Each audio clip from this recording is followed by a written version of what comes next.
নমস্কার, আজকে আমি সর্ষে পোস্ত ইলিশ ভাপা করব।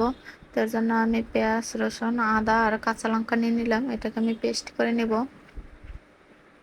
তো আমি এভাবে করে পেস্ট করে নিলাম। এরপরে আমি সরিষা নিয়ে নিলাম, সরিষাটাকেও আমি এভাবে পেস্ট করে নিলাম।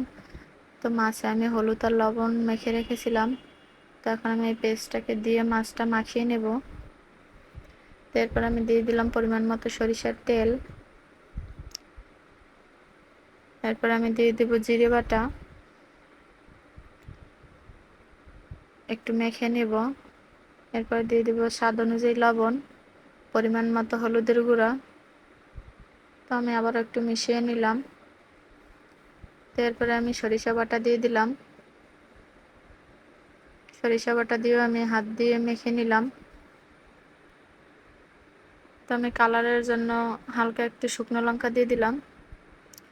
দিয়ে দিলাম গোটা রসুন আর দুটো কাঁচা লঙ্কা। তো আমি এখন এটাতে পরিমাণ মতো জল দিয়ে দিব। তো গ্যাসটা আমি এখন অন করে দিলাম।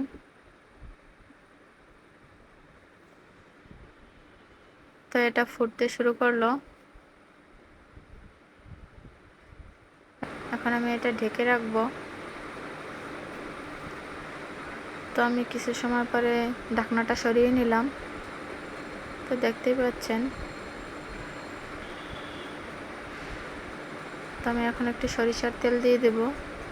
তো আমি আবারও ঢেকে রাখবো। তো আমি এটা প্রায় 20 মিনিটের মতো ঢেকে রান্না করছি এভাবে। তো আপনারাও চাইলে এভাবে ভাপা দিয়ে রান্না করতে পারেন। তো খেতে কিন্তু অনেক মজার হয়েছে। তো আপনারা বাসায় এভাবে ট্রাই করে দেখতে পারেন। আর আমার পেজটি বেশি বেশি করে সবাই ফলো করে দিবেন, তাহলে এরকম নতুন নতুন রান্নার রেসিপি পেয়ে যাবেন।